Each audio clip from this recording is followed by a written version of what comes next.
Hello, and welcome back to another episode of Anna Wolf in the Cabin. This is my very first episode since I've been on this new journey of, I guess you can say, awakening in a very new way. I'm even struggling to word what I'm experiencing. So here is basically a timeline of my life and how I've gotten to this point. If you've been listening to my podcast episodes, you would have kind of seen like a common thread. And that's often been a comment from people who have been listening, who've been saying it's so cool that the episodes kind of lead on one another. And the way that I do that is I would become still, go for a really long walk in the park. I would pray, and then I would just ask God to show me what exactly He would want me to talk about. And that kind of has formed this beautiful narrative. But this is the thing. I read this post on Instagram once that said, stop starting podcasts and just talk to a friend. Something like that. Basically, in a nutshell, everyone's doing a podcast. Just get yourself more friends, or maybe keep a diary. You don't have to go out and be online and, tell people about your stories, And I read that and, well, usually I'd be offended by something like that, especially if you put a lot of hard work into something and then one person decides to make a post like that. But I actually wasn't offended. I was like, no, in fact, I enjoy the creativity behind almost like composing music. So I enjoy the activity of producing an episode and making sure that it's told in a way that will hopefully leave the story open for people to make their own interpretation. So I really hope that has been the journey for you while listening to Anna Wolf in the Cabin. Welcome back to another episode. So here I go. My name is Anna Wolf.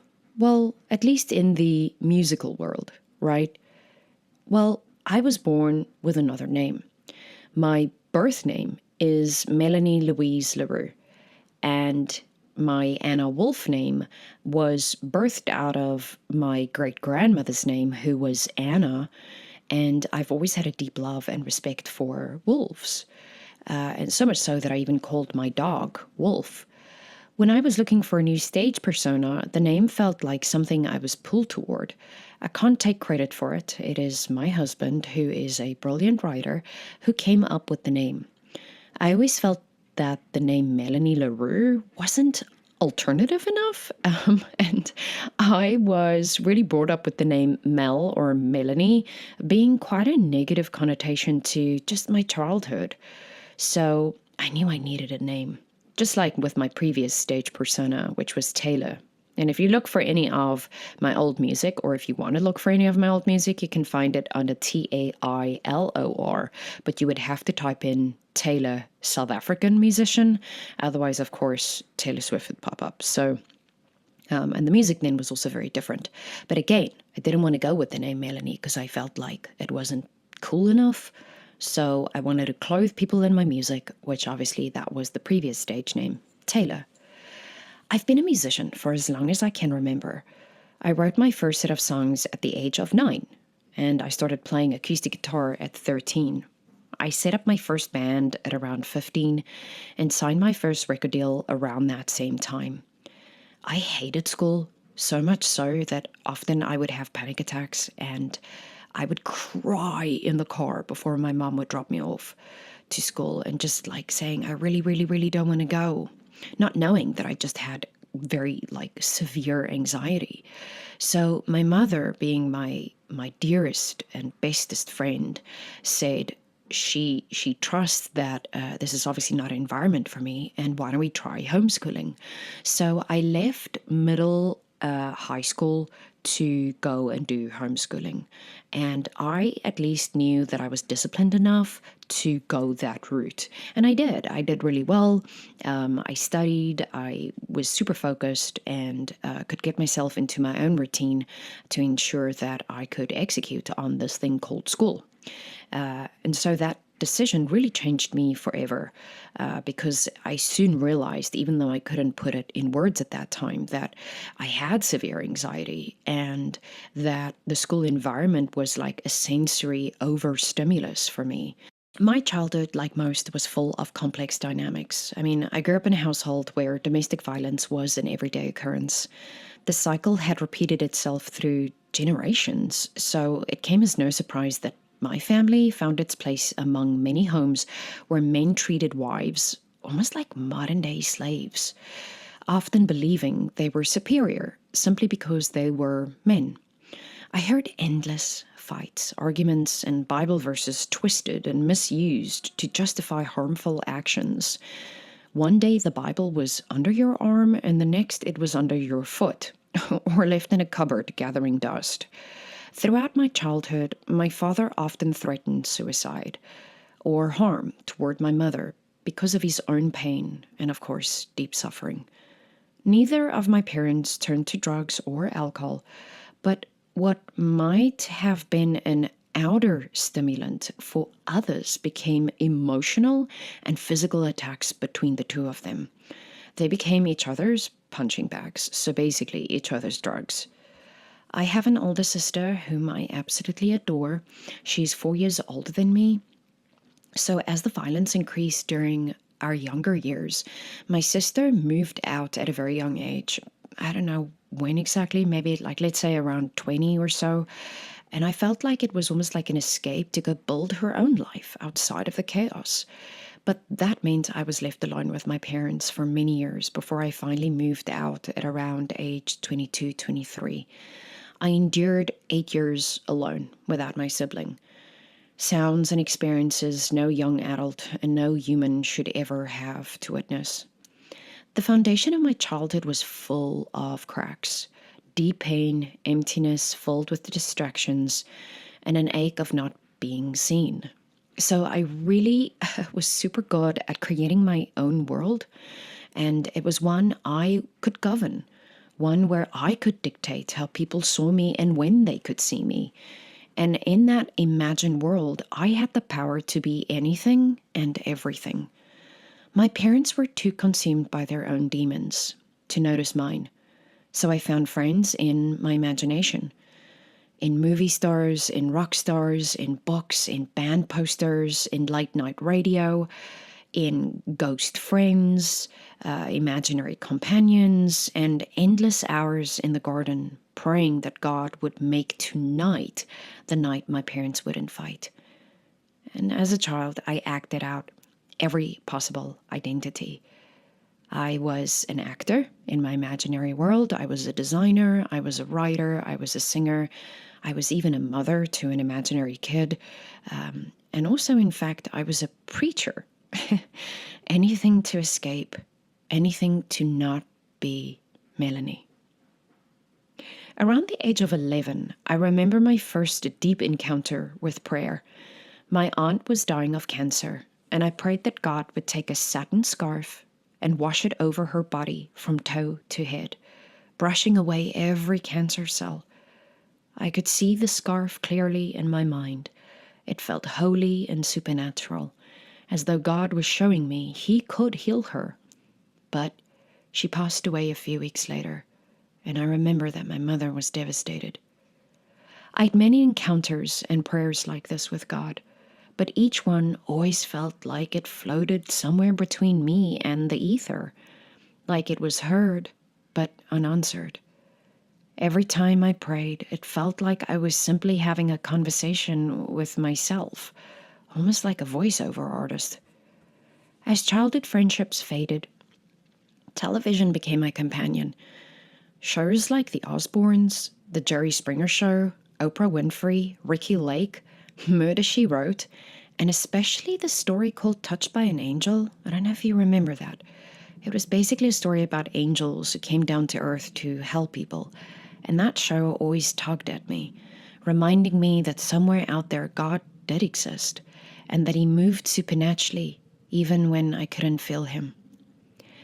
As a child, all I knew were emotions. Nothing felt rational. Occasionally, something felt supernatural.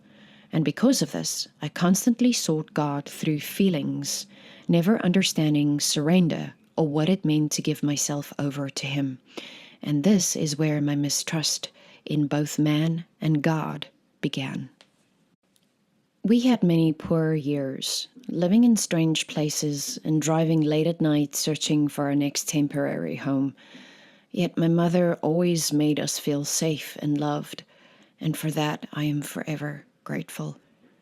In my teenage years, I started my first band, and from then on, I was immersed in music. By 13, I no longer believed in the story of Jesus, but I still believed in the concept of prayer and a higher power.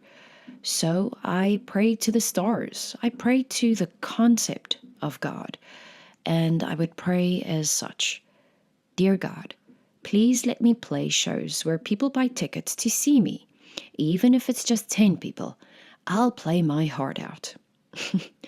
The shows grew from one person to 10 to hundreds to thousands.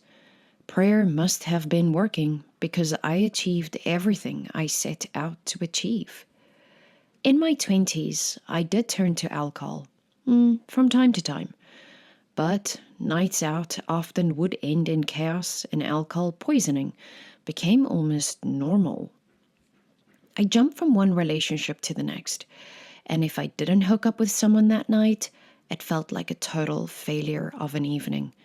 I placed my faith entirely in people, and I attracted the broken because I too was broken. Drugs itself was never my path, but I spent a lot of time around people who used them heavily.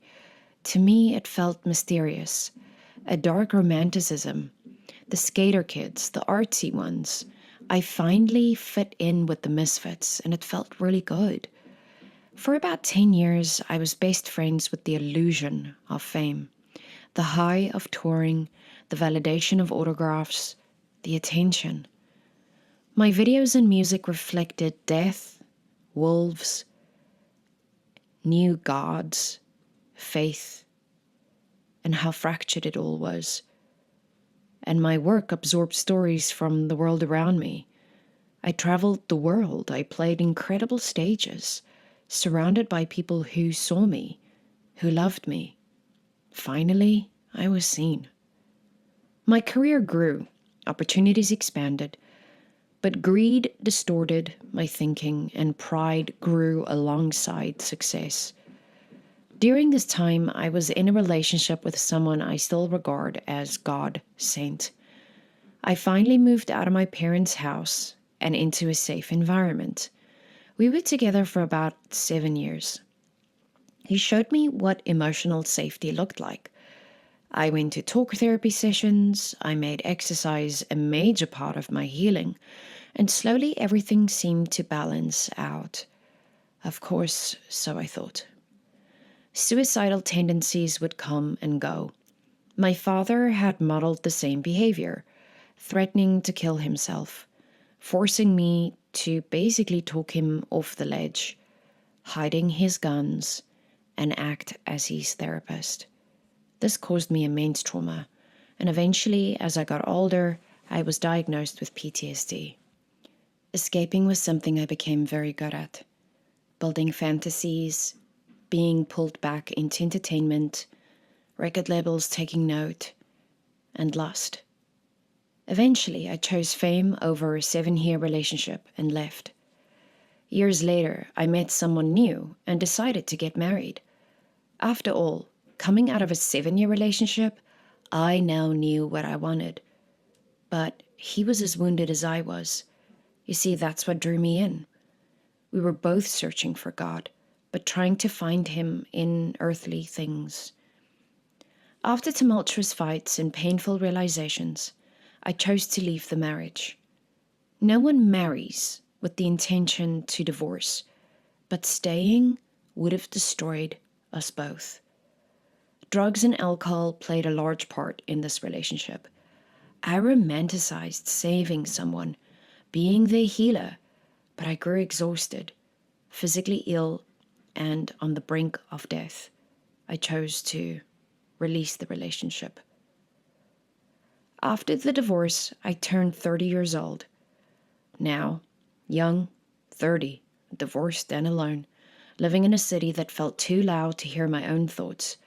I lost a lot of weight. Many nights I drank alone.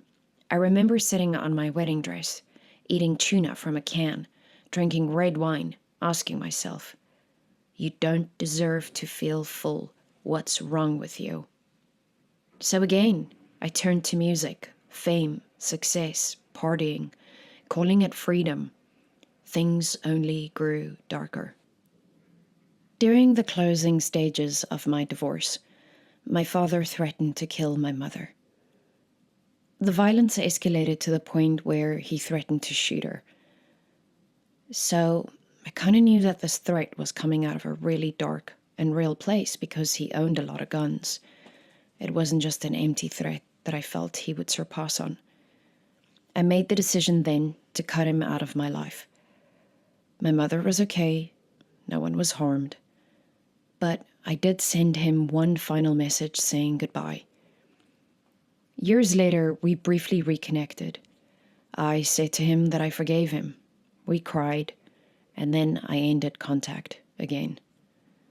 My father passed away a few years later. I had peace, though fear, panic attacks, anxiety, and depression haunted me for many years after that. Even though I knew I forgave him for everything that he caused our family. So some time passed, again desperate for answers. I turned to New Age practices, psychic mediums, tarot cards, numerology, rituals. I now understand that these are all false prophets. I created a religion of self. By 34, I moved to London with someone who is now my husband. This is what I now know to be my life partner, someone who gives me room to grow and continues to inspire me to be the best version I can be. An unconditional love, one I now know I was ready for. Throughout the years living in London, I continued performing, writing, and chasing my identity. Anxiety and panic attacks got better, and was beginning to understand the concept of self-awareness. But as much as I was healing, something was still missing. I had no roots, and yet when I looked in the mirror, I was a fully grown tree. Looking for answers, I started studying to become a psychic medium. Anywhere I could find meaning, I would go searching. And ever since I was a kid, I always knew that I could, have these prophetic moments of knowing without knowing how I knew things. So when the whole New Age movement really started happening, it seemed like really enticing, and I delved really deep in the concept of it all. On tour in South Africa around 2024, I encountered the Holy Spirit on stage. The crowd was roaring, chanting my name, and I heard a voice. "See? Are you happy now? I mean, this is exactly what you wanted, right?" I turned away, I put my guitar down, and I immediately said, "No, I'm not happy." And in a few seconds, I became so sad, almost like someone switched on a light and I instantly became super, super, super depressed, like I was falling down a deep, dark hole. After that tour, I returned to London and I consciously decided to slow down. I stopped chasing and turned inward. I even cancelled projects that I would normally be really excited about, but I knew something in me shifted. I began my own podcast called The Anna Wolf in the Cabin Show. The podcast felt like an easy way to get my feelings out, and over time, the shift became clear. God was steadily revealing himself to me, glory to glory. At the time, I was releasing episodes like Meditations for the Unknown, talking about guides, psychics, sorcery, and everything related to self. I was proud of the work. I genuinely thought I was helping people. What I was not aware of was that there is a constant spiritual warfare taking place, and I was being used as a way to reach the people who already loved my music and trusted my voice. However, I think there was a part of me that wanted to play God. Pride and greed became my companions, just like fame and success had been before. I hosted many workshops where I infused new age practices to help people. After a few podcast episodes, I became tired, weary, frustrated, and uninspired, and I couldn't understand why. I mean, doing a podcast is quite a low maintenance thing, except for the prepping for the show in itself. But I mean, like, it's not a show where I go and run around stage for 2 hours on end. I mean, I sit in the comfort of my home and then I meditate and become still and then I write something and then I go for it. So, why am I so exhausted? I started thinking back to God and to what the story of Jesus had taught me as a child. I thought, okay, you haven't touched on this as a topic in a very, very long time, even in conversations with friends. So let's see if there are any topics here for you to explore. And so I did. I came up with the idea of recording episodes where I would try and find Jesus outside of the Bible, and I was determined. I mean, the Bible felt like an old book with chapters I didn't understand, and many of the stories felt far-fetched. Well, says the woman who was studying to become a psychic medium and incorporating witchcraft into her workshops. I released 2 episodes for my topic of finding Jesus outside of the Bible, and by the third, everything shifted dramatically. The second episode was all about how I was going to find God in the park and buying a takeaway coffee, by reading books about Christianity. But not once was I going to look for him in the Bible. My pride was determined to find God on my own terms. Pride always felt like a friend to me. Pride was the one thing I had to sustain myself through days where I had no answers, because I had me. I had to do a lot on my own as a child, and as an adult, I built businesses on pride. I held conferences on pride. I played shows on pride. I left relationships on pride. By the third episode, well, let's just say God took the microphone and I was forced to be silent. God led me to an interview with Wes Huff on the Joe Rogan Experience show, and that conversation changed my life forever. Wes Huff is a scholar, a theologian, and historian who knows the Bible so deeply that he answered every question I'd been carrying for years. Because of his knowledge, I began watching and reading everything I could find out about the Bible, its history, its facts, its reliability. The intellectual grounding was something I deeply needed in order to trust the process of finding Jesus in the very place I'd been running from, Scripture. You see, when you live your entire life emotionally driven, there comes a moment when intellect must prevail. God made us wondrous in every way, and he knew I needed to understand the Word, study the Word, and fall in love with the Word. My foundation had never been set, just like my childhood. There were so many cracks that I kept falling through it.